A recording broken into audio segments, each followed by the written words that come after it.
How to log into your HR Block account. Hello everyone, this is Lisa from Create, Login and Delete. Now let's get started.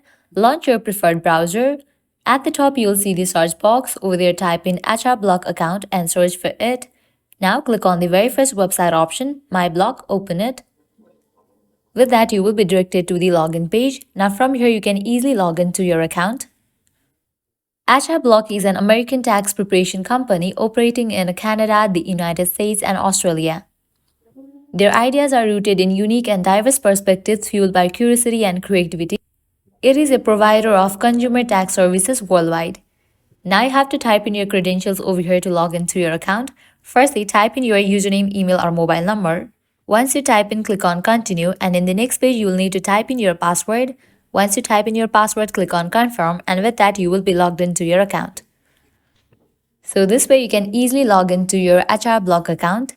At the end, if you guys find this video helpful, don't forget to like, share, and subscribe to our channel. Thank you.